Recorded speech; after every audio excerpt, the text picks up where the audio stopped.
Доброго, вже, мабуть, добрий день всім, хто до нас приєднався. Вітаю. Я буквально декілька слів скажу українською. Це вже другий такий вебінар, який ми робимо з нашими іноземними гостями. Наша розмова буде англійською, і тому дякую, що ви приєдналися. Сподіваюся, що це вам буде цікаво. Okay, switching into English, what I just said is good afternoon to everyone.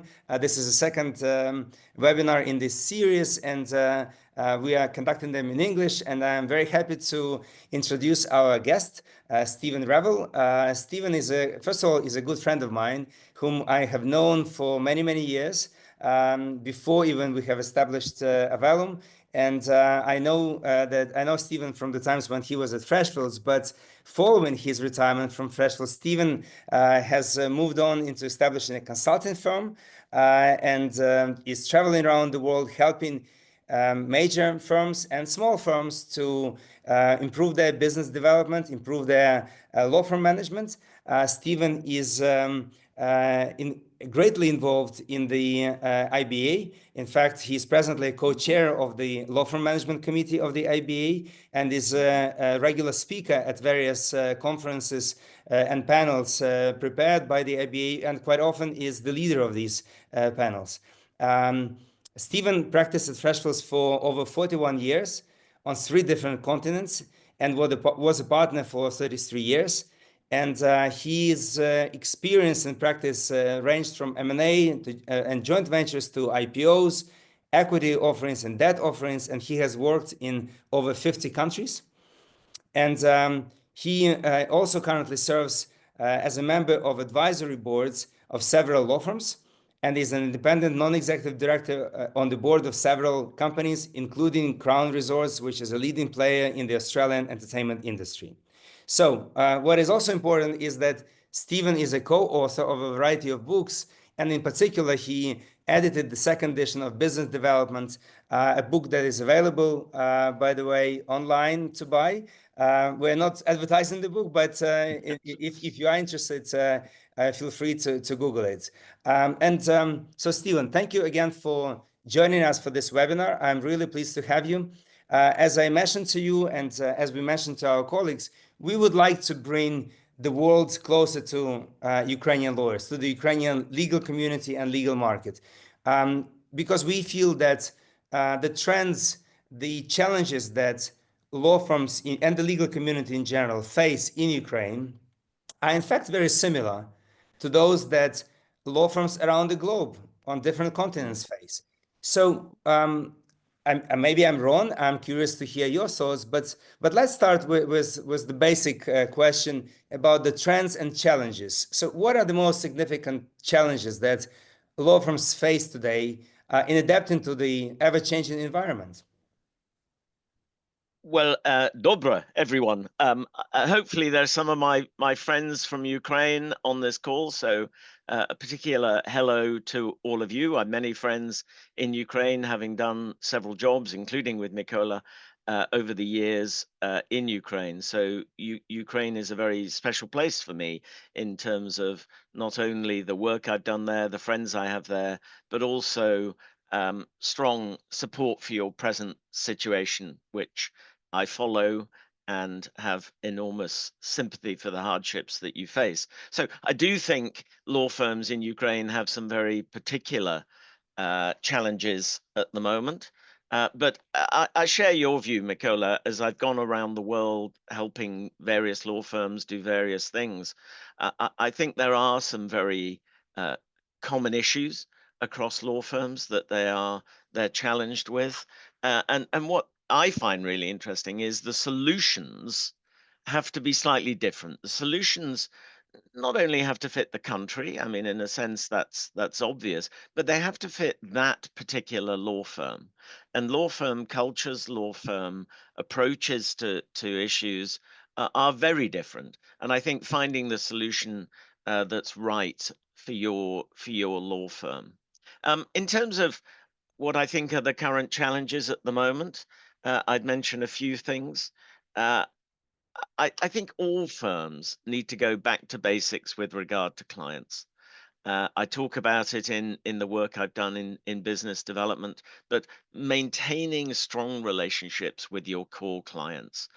It's just basic housekeeping, basic approach to business development.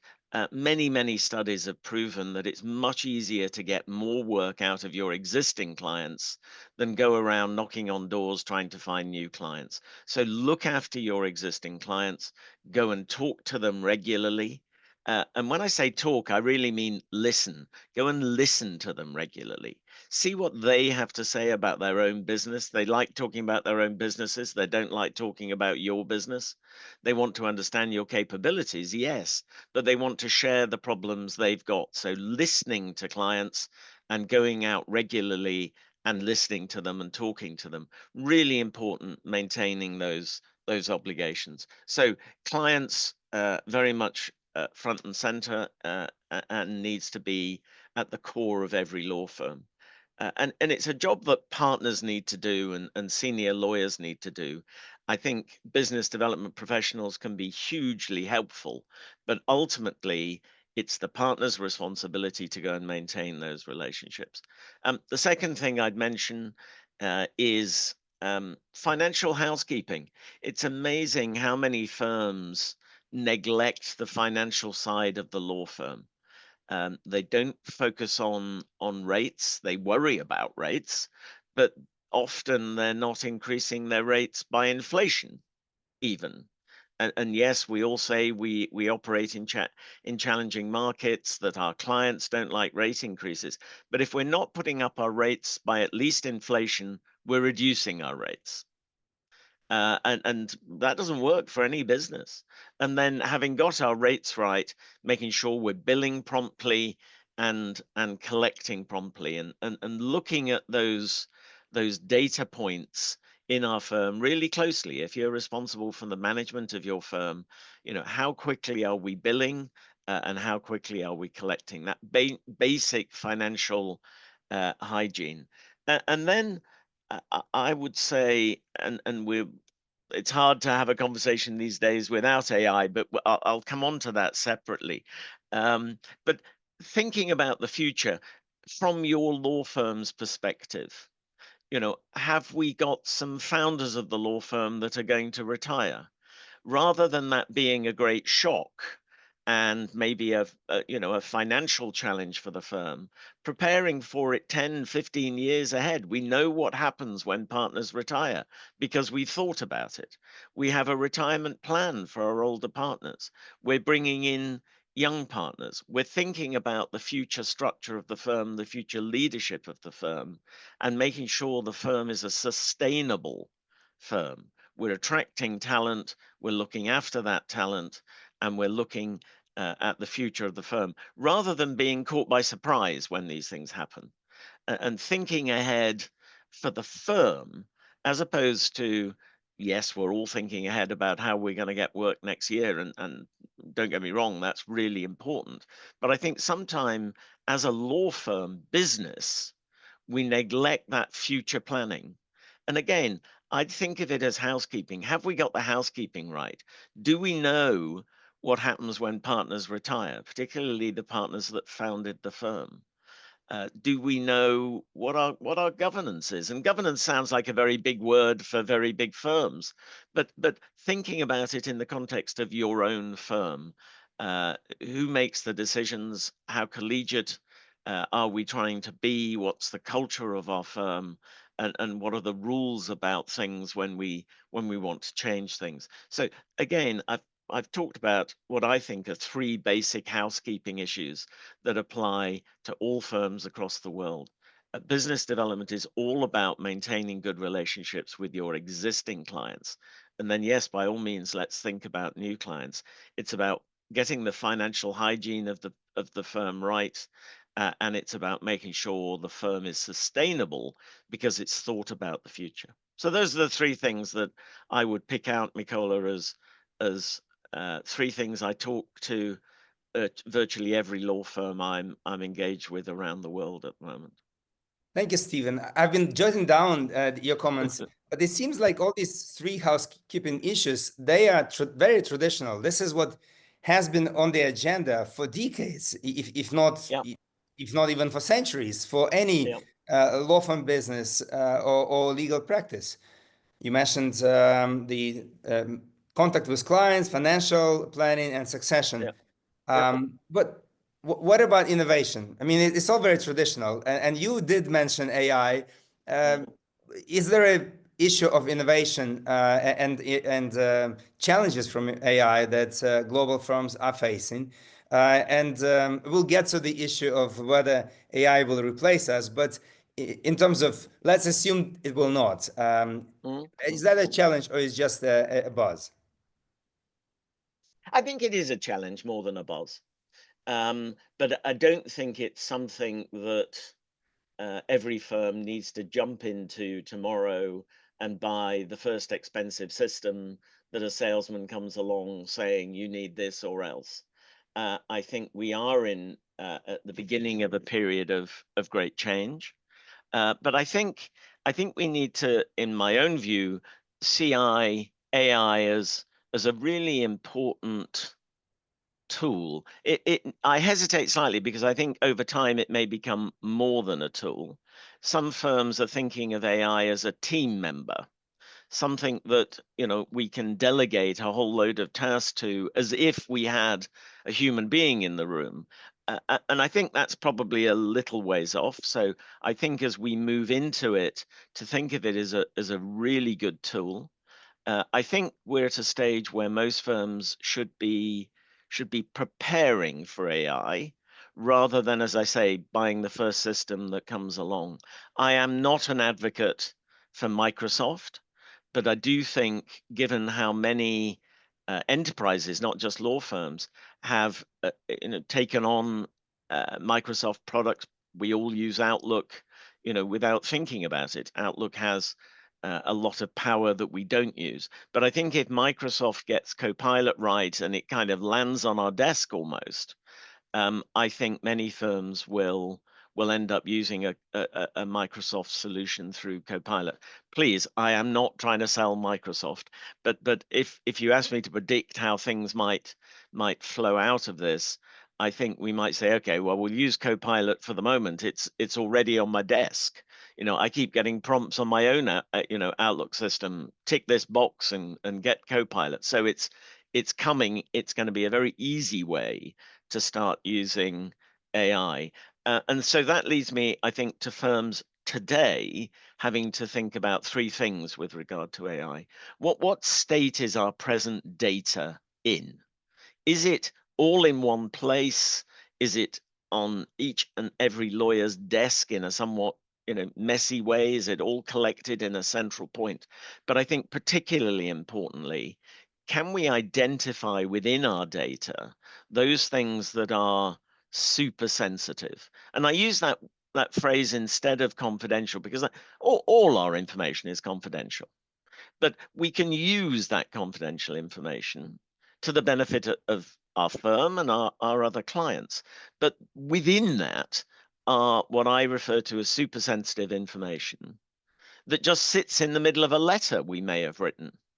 And what we've got to find is a way of ensuring that a baby lawyer doesn't come along, switch on an AI question, goes into our data, and actually pulls out that super sensitive information as part of the answer.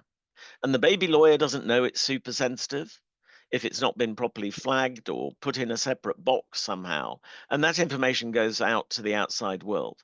No ill will on the part of the baby lawyer, but they've been able to find something through AI that wouldn't have otherwise been accessible. So thinking about your data storage, particularly in the context of the super sensitive, point one. Point two, your lawyers, and maybe even all of you, are already being tempted by AI. You're already saying, oh, let me experiment with it. And I encourage that. But I think law firms quickly have to get some guardrails in place. We need to be saying to our lawyers, okay, by all means experiment, but if you produce a piece of work using AI, and you need to give it to me in the same way as I've been supervising you to date, but tell me that you've used AI so I can look at it through that lens. Let's be open about our use of AI, not try and, I don't know, look at the great piece of work I've done, and in fact, I've used AI to produce it. So having some honesty about the use of AI. And then, as I said, I think all of us need to start experimenting and seeing the power. I think many firms are seeing AI's use in, if you like, the non-legal side of the business, using it in connection with the HR function, using it in connection with the BD function. I mean, there's some fabulous AI systems now out there, you know, to support business development activity. You know, I mean, I'm exaggerating, but in some of the systems I've been looking at, you can press a couple of buttons. It tells you when you last saw somebody at that client, what you talked about, because it's gone in and summarized a note. It tells you what the client has been doing, tells you what the individual's been doing, and it does that all in a summary of one page. So you can kind of click a few buttons, I'm exaggerating, as long as you've got the systems right. And on your way to the meeting, you've got the proverbial one page. This is what we talked about last time. This is what's been happening. And I'm going in there feeling confident about having that client conversation. So seeing how AI can be useful to law firms in a non-legal environment, such as business development, I think is what many law firms are focused on at the moment. That's not to say law firms aren't already using it in a legal context. They are. They're using it for summaries. They're using it for due diligence. They're using it for contractual reviews. So it's already being used. But I think for many law firms, working out the use case in a legal environment is still a challenge. How are we going to use it? How is it going to make us more efficient? So I think there are things you can be doing now. I would be a fast follower, not you know, a first mover so far as AI is concerned. I think you do need to be prepared to move fast, because I think it will come quickly and is coming quickly. But I also think let's not get carried away about AIs being the only solution for innovation. You know, I think there are many other things that law firms can do that are innovative. I think it's has to be very client focused. How can we better serve our clients? How can we help them, particularly with regard to billing? You know, we've got to start rethinking the way we charge for our services. The billable hour, I think in the now nearly 45 years of my career, I started with people telling me, you know, the billable hour is dead. It's alive and well, and many law firms still use it to good effect. But clients don't like it. They don't know how to replace it particularly, and that's one reason why it's hung on. So we're using something that's familiar. But again, AI will force us to rethink the way we charge for our services. And having some conversations with clients about the things they see as adding value on and are prepared to pay maybe more for, and things that they see as routine and struggle to pay as what they're currently paying us and want to pay as less for. And then us thinking about how we can be more efficient on those low value pieces of work and delivering that value and charging differently. So I do think one of the consequences of this AI trend, let's call it, but I think innovation more generally, will be to force us to think harder about the way in which we charge for our services. So quite a long answer, Mikola, but this is excellent. I really liked it. I was jotting down some thoughts, and honestly, I've been using AI at least as an editor for me. I really hated for decades. I hated to be an editor at the firm, arguably with one of the best English skills, and hence I had to do the editing. I really hated it. Now I can actually give that job back to the lawyers. But even more so, I help with the help of AI. I edit some of my important messages, important emails, and what I keep telling my colleagues is that quite quickly, in less than a year, we may see a trend where someone on the receiver end will expect, let's say Stephen is of British origin. Stephen would expect in 1 year, probably, that an email addressed to Stephen is written in British English, not in American.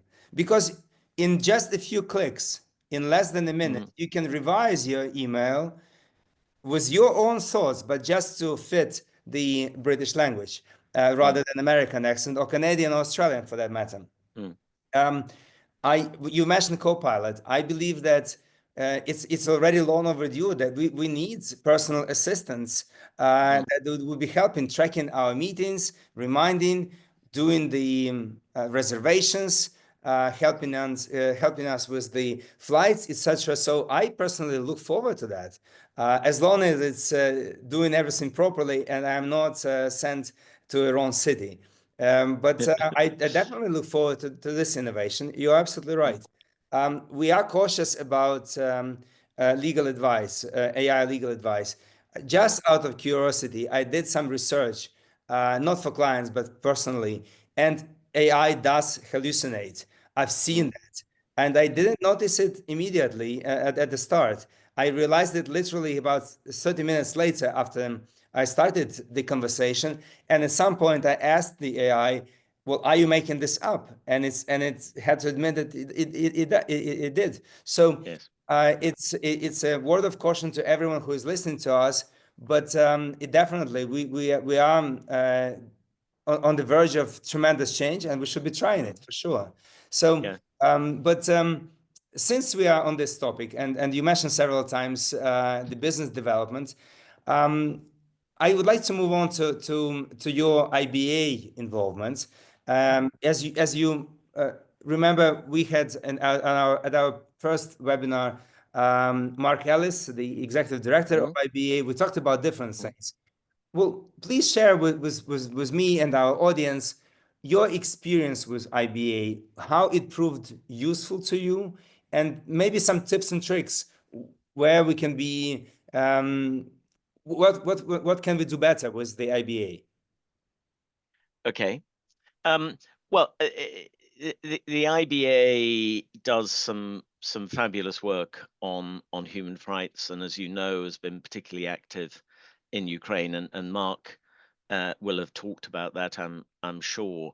But the focus for my IBA, if I can talk about it in those terms, has been a network of international lawyers that's unrivaled, in the sense that I can go to an IBA annual conference. These days I'm meeting old friends, but I can meet with a law firm from virtually every country in the world. I can meet with the law firms that are important to me, because I know most of the internationally active law firms are going to be present in some way or another. And so as a meeting place, as a network, I think it is a virtually unrivaled organization. But you need to think about how you're going to use it, else it's an expensive place to go. Registration at the IBA is not cheap. It never has been. And because of this philosophy of needing to meet all around the world to emphasize the international nature of the IBA, you typically end up flying. We just had a conference in Mexico. In 2025, it's going to be in Toronto. In 26, it's going to be in Copenhagen. So lawyers from all around the world are flying all around the world to this meeting. So it is expensive, but it is a great way to meet people. In terms of how best to use it, a few comments. I don't think you can go to the IBA once and expect that that's it, and you're going to make all the connections you need. It's something that you need to work at a bit, in the sense of going to 2 or 3 meetings at least before you start, finding your way around, finding the best meetings to go to, finding the most effective strategies for your firm. So you do need to think of it as a slightly longer term, I think, investment in terms of network building and business development. And having a consistent face, I think, is part of that. Having the same person that goes 2 or 3 years. So there's a familiarity built up. So you need to reflect on how you're best going to invest in the IBA. But I think two other things that I think at one level are obvious, but I'm always amazed how few firms really get it right. One is preparing for those meetings. So if you're planning on going to Toronto in November 2025, in January, so next month, you should be thinking about what you want to get out of it. Which law firms do I want to meet? And reach out to them in January, February, saying, I'm coming to Toronto. I assume some of your people will be there. Can I please have a meeting? Certainly the larger firms, I was responsible for the IBA activities at Freshfields for many years. And we would start our meeting planning literally as one conference ended. We would book the hotels and the venues for the next meeting. And in January and February, we were starting to put together our meeting schedule. So planning ahead and making sure you identify the firms you want to meet and set up those meetings. Don't think on the plane to Toronto, I wonder who I should meet. Maybe I drop them an email. You are way, way too late.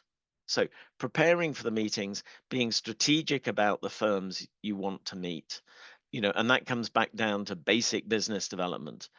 For many firms in Ukraine, it's where's our work coming from? Is it coming from in many cases, international law firms? Let's have a list of those firms that are most active in Ukraine, and let me make sure I go and meet them. Basic business development, but in an IBA context, preparing ahead and setting those meetings up. And then again, it's classic business development, but for some reason, lawyers are not that good at it. Follow up. You have the meeting in Toronto, you say, I'll send you something on what I think is going to happen in the construction industry in Ukraine, as we emerge, hopefully, from war. Real opportunities. I've written a thought piece on it. I'll send it to you. And then it never arrives because you come back from Toronto, you've got a week's email to catch up on, you go straight into your client work, and you forget the follow-up. Even simple follow-up, thank you for that meeting, let's stay in touch. Having that strategy of follow-up, again, almost as part of your preparation, what are we going to do by way of follow-up to re-emphasize the fact that we met, we talked about something, and we want to be your favorite Ukrainian law firm. So not thinking of the IBA as, well, this will be interesting. I'll go and see what's going to happen. I'll have a few drinks. I'm bound to bump into somebody interesting.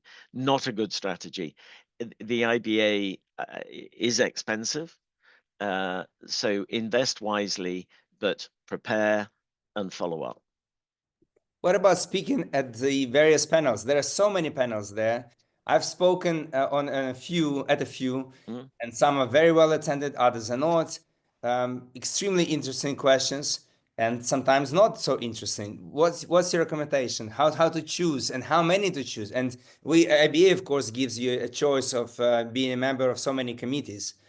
Should we choose all of them, or half of them, or just one? I would choose one or two that are relevant to your practice area. And I would look carefully at the topics they're talking about.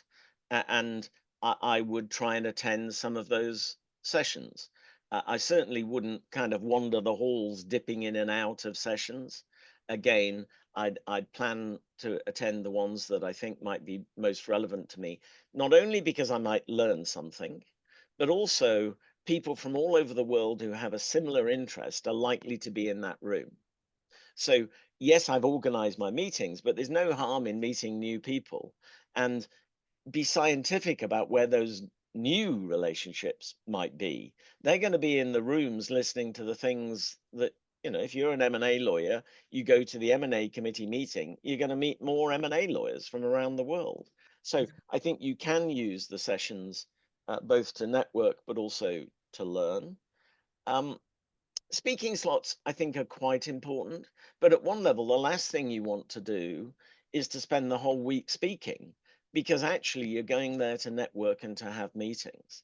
So having that balance between realizing the investment by having those meetings and speaking slots that may raise your profile, may bring you to the attention of some of the people you're trying to target, is a balance. But again, I think if you've got 1 or 2 speaking slots, that would be great.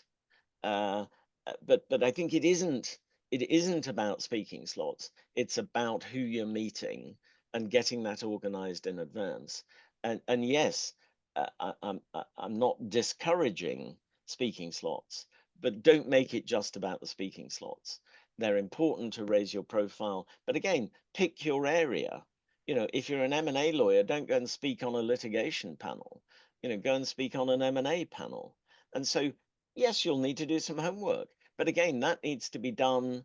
Well, for speaking slots, you may be too late, because the way in which the sessions are organized these days is in Mexico this year. We had to, as a person responsible for a committee, I had to go to a meeting and say, this is what we're talking about in Toronto. So here are all my topics already. And then as soon as I've done that, I start saying, oh, well, will you chair this session, and maybe we get this person to speak. So the conversations around who's speaking are starting at one conference for the next, so a whole year ahead. So again, now-ish is about the time that's being settled. So if you are keen to get a speaking slot, think about which committee you would like to speak at and reach out now. Send an email to the chairs of that committee saying, I will be in Toronto, because that's the most important thing. It's no good, I might be coming. You've got to be positive, even if your plans change. I'm coming to Toronto. I think there's a lot to talk about in this space. I've got views. I've been following the industry. I've been following the issue. It isn't just a Ukrainian perspective, it's a broader perspective, and I'd love to be a speaker. So you make your pitch, and the co-chair, if they're doing their job, should send that to the person responsible for the session, and your name will go into a hat, and it may or may not get you a speaking slot, but it's more likely to get you a speaking slot than as it were, doing nothing. So being thoughtful about getting 1, 2 maybe speaking slots, and then doing something about it, reaching out to the relevant people. It's all available on the IBA website. You can go by committee, who's in charge, you can send an email. Keep it short, emphasizing that you're going to be in Toronto, and then it's a selling job, I'm afraid. I'd love to join this panel, and I've got some views on, not just I'm from Ukraine, you should have a Ukrainian on this panel. That's probably not going to get you a speaking slot. You've got to sell yourself. Absolutely. Well, last question on the IBA. You talked a lot about Toronto, about the annual conference that is happening every year in different places. But of course, IBA has a whole suite of conferences scattered around the world on particular topics. Do you have a particular favorite conference or favorite conferences that you recommend Ukrainian lawyers to attend? Well, I'd have to mention the Law Firm Management Committee, because I run it. I think, as you say, Michaela, we do put conferences on around the world, in addition to the work we do at the annual conference. We had a great conference in Sofia this year in 25. We're doing a conference in Warsaw. So we're certainly in your region. And I think if you are running, maybe I'd say, a medium-sized law firm, I think you could get a lot out of the Law Firm Management Committee in terms of helping develop your leadership skills.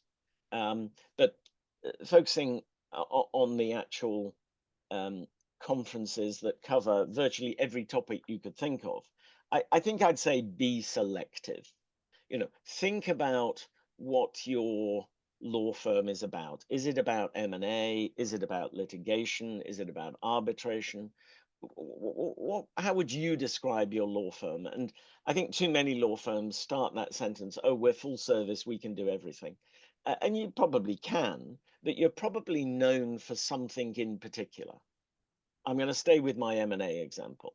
You know, we think the most interesting work we do is in the M&A space. We think the interesting international work we do is in the M&A space. So I'm going to see what we can do in the M&A space. So that would then mean you would look at, in Toronto, the M&A sessions, but you'd also then look at the M&A focused conferences of the IBA. Is there going to be one looking at European M&A activity that would be a good meeting place? And again, I would bring it back to business development. Who am I likely to meet there that might give us some work? So I think in a Ukrainian context, if I was running a Ukrainian law firm, I'd be thinking about going to the construction conference.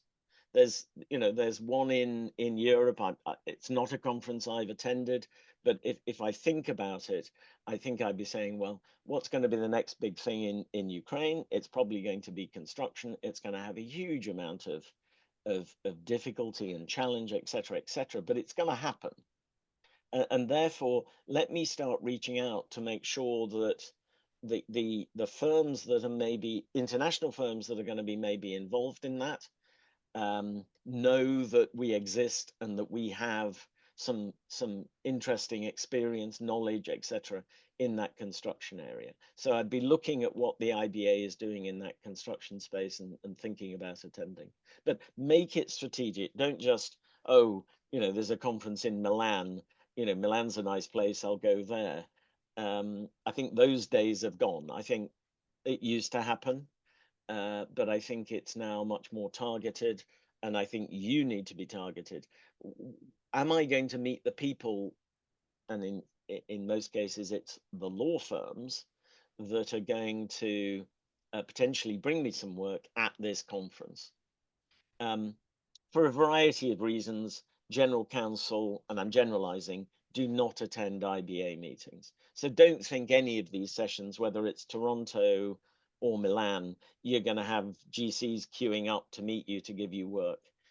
You'll be lucky if there's the odd GC there, and they're normally hiding in their hotel room because they're swamped by everybody. So you won't meet GCs, you will meet other law firms, but identify the law firms you want to meet. Thank you so much. Well, I cannot overlook the topic of the business development and your book that you co-authored and edited. Yeah. Maybe you can share a few tips and ideas from the book that are very relevant right now for Ukrainian firms. And we realize that most of our speakers are with mid-size or small Ukrainian firms. Mm-hmm. So maybe not the strategies that are relevant to super huge international law firms, but for local firms. What's your insights? Where you think this is going in terms of business development? And we started our conversation today with being in touch with the client. And I suspect this is number one, but what else? Well, it is, I'm afraid, because it is the basic of all business development, seeing and listening to our clients more than we do. It's almost as simple as that.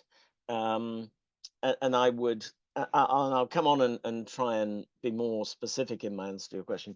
But again, I'm going to, with no apology, repeat something I said in the context of the IBA. You've got to prepare for those client meetings so you look like you know the client. You've read about them, you've gone in with some questions, and then you've got to do the follow-up. And again, we're really bad at doing that preparation. I spend quite a lot of time talking to general counsel, and it's amazing to me the stories they tell me about the law firm visits. Law firm X came to see me and they didn't know what we did. They asked me, so what do you manufacture? Rather than knowing something about them. So this lack of preparation. And then the other classic is, the corporate guys came in and said they'd introduce me to the partner that did litigation. Nothing happened, no follow-up. So preparation and follow-up, I'm afraid, is basic, but needs doing. I think, again, if I'm running a small or medium firm in Ukraine today, I need to put my mind to the future. I need to work out, let's all be optimistic. This war will end. Let's hope it ends sooner rather than later. But what's then going to happen in terms of where I as a law firm, we as a law firm may be relevant? I've already referenced construction, but there'll be many different things that will happen as a result of that change, as a result of a normalization of life within Ukraine, the construction definitely, but many other activities will happen, will involve foreign law firms, no doubt, in terms of the way in which I think aid will be given, continued support for Ukraine. So we're going to see a lot of international activity. And I think that will impact the larger firms in Ukraine, but also the smaller firms, and thinking about where we best position ourselves in that changed environment. And particularly with regard to relationships with international firms, doing that now. I'm going to carry on using construction because it's such an obvious example, but do you know who acts for the big construction firms? We all know, you'll prove me wrong, I'm sure, Bechtel will be active in Ukraine, when the reconstruction comes. I happen to know they're already, having their own plans. So which law firms are Bechtel going to use, and do you know them? Would be the sort of thing I would be thinking about now, if you've not already done. And yes, that might be more relevant to the bigger firms, but I think the amount, as I understand it, the amount of construction activity that will take place, I think will permeate down through the medium and smaller firms. And it might be that if as a smaller firm you want to be part of this activity, think about how you can develop the skills and present those skills that are going to be relevant to the post-war activity that will take place in Ukraine. So I think that, and again, I think this is a today job, or maybe over the Christmas vacation. Where will my law firm be most useful and most active in Ukraine, in hopefully a post-war scenario? And have I got the relationships that will help my law firm get involved in those activities? So that's what I'd be doing over the Christmas holiday. And then back to some of the other things we've talked about. Do I, who are going to be the players? Who are going to be the law firms? Do I know the right people? Yes, I know somebody at Freshfields, but I don't know who heads their construction group. Let me find out. Let me go and meet them. So thinking about the place that your law firm will be in 1 year, 2 year, given that changed activity, and how can you best start positioning yourself for that future? Stephen, this is really helpful. I keep writing down these ideas, and I hope that colleagues who are listening to us as well, and we of course will be sharing the recording of this webinar to our wider audience. So I hope that this will be very useful. But I encourage people right now to think about questions. If you have, we have about 5 to 10 minutes left. As I mentioned, we're trying to keep this under an hour. But in the meantime, one of my friends just sent me a question that I'll read out. So you talked about business development and the IBA and the AI. What about in terms of trends, diversity and inclusion, and retention of talent? Can you talk about that? The question is about that. Okay. Talent is clearly very important. I think it's a challenge again for law firms all around the world. I do want to just pick up on a diversity point, because again, I think many firms get it wrong. Is if you're going in to see a female general counsel, do not take 3 men. You know, I mean, it seems ridiculously obvious, but again, I talk to many general counsel, and they must say, did they not research the fact that I was a woman? And why would they come in with 3 men? You know, it was just inappropriate. I think thinking about that diversity issue in terms of the interface with clients, really important, and obviously important as law firms that we are building a diverse talent pool to make sure we get the best talent pool, not just in a sense recruiting in our own image, making sure that we get the best people. I mean, I do think firms have neglected talent development, probably as a generalization. I think we often think we're quite good at recruiting people, but we're not necessarily good at retaining them because we're not thinking about their development. Too many law firms think of their people almost as production units. You know, we've got a lot of work, we need some more people to get the work done, and they need to do this many hours to generate this amount of money to make the whole economics work. All of that analysis is required, but we also need to make sure that we are developing our people to be better lawyers, to be better practitioners, to be thoughtful, to be ethical, to be all the things that we have somehow acquired over the years, but we need to share. We need to share our approach to work, and I think often we don't talk about the ethics of our profession. Some of our litigation colleagues might, but I think generally speaking, corporate lawyers don't think about ethics as a thing.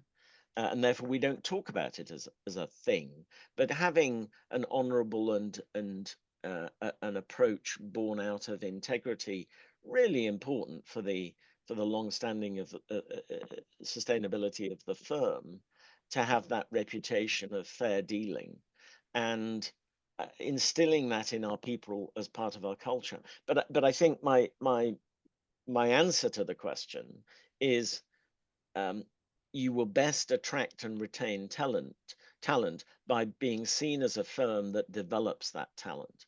And even if those people leave, they leave saying, I had a great experience at firm X. They taught me a lot. I'm now a better lawyer as a result of that.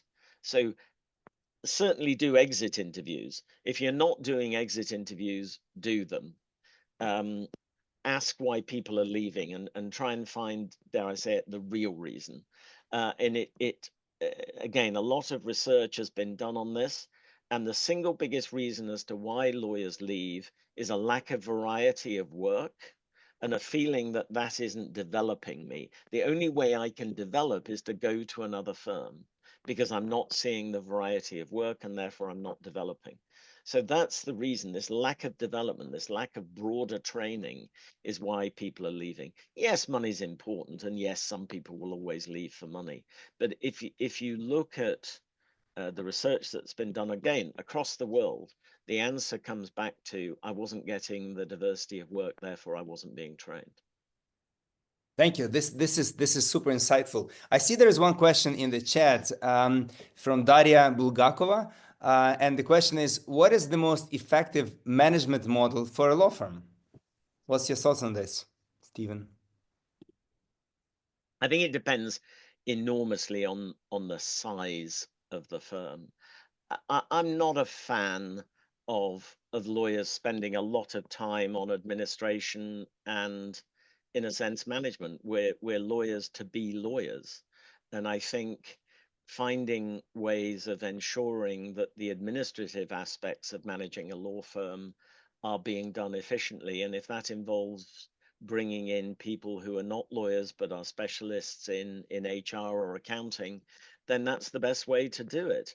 But it doesn't work for a small firm. You know, the economics doesn't justify hiring a head of HR, a head of BD, et cetera, et cetera. So you have to balance the size of firm with the investment you put into support services. But I think looking at support services through the lens of, am I better getting my lawyers doing legal work and finding someone else to do the work that others can do, really is, I think, necessary for every law firm. And obviously, as you go up in size, you can have more support services because the economics justify it. But the answer to that question, I'm afraid, is hugely dependent upon the size of the law firm. I think if I'm running a smaller law firm where maybe as the managing partner,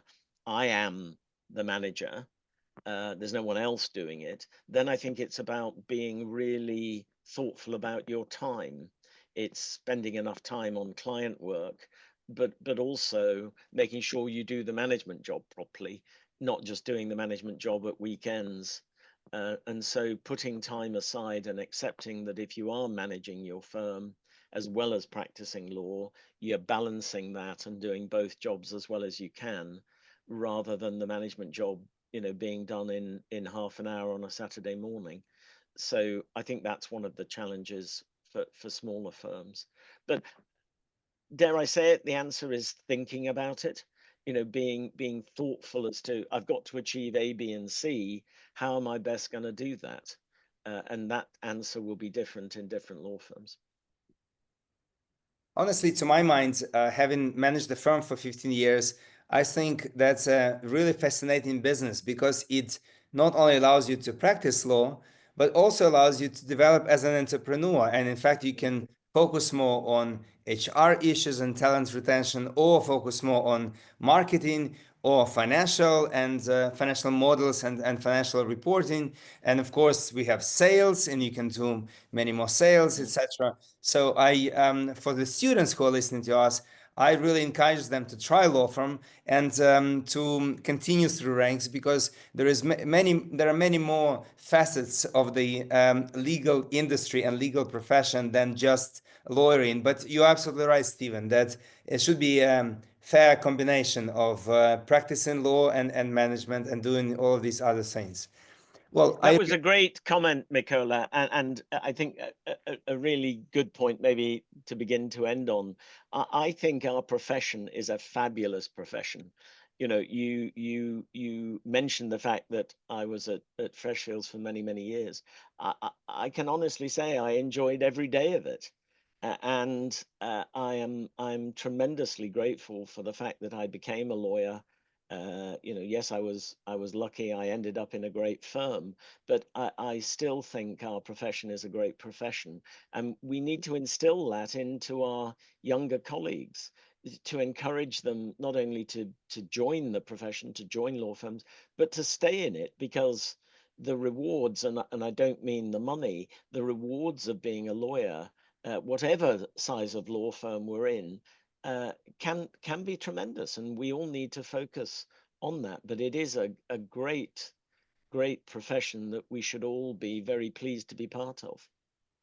I think that's a great ending. I'm glad that we're talking to lawyers. We're encouraging our colleagues to stay in the legal profession, and I hope that many students will listen to us, and this webinar, this talk, will inspire them to venture into legal profession and not to put it in on a shelf. So, Stephen, thank you so much for your really insightful comments. I realize this was very intensely packed, but nonetheless, I hope we will see you again in Ukraine, elsewhere at the IBA conferences. I encourage my colleagues who listen to or will listen to this webinar to reach out to you directly for any insights that or support maybe that they may need. And thank you for being friend of Ukraine. Thank you for being friend of the Ukrainian Bar Association. We really appreciate it. And using the opportunity, Merry Christmas and a Happy New Year. Thank you. And I've really enjoyed this conversation, Mikola. I always enjoy our conversations.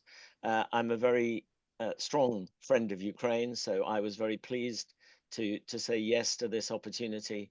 And Merry Christmas and a great new year. And I hope we will see peace in Ukraine in that new year. Thank you so much. We really pray for it. All right, colleagues, have a good day, everyone.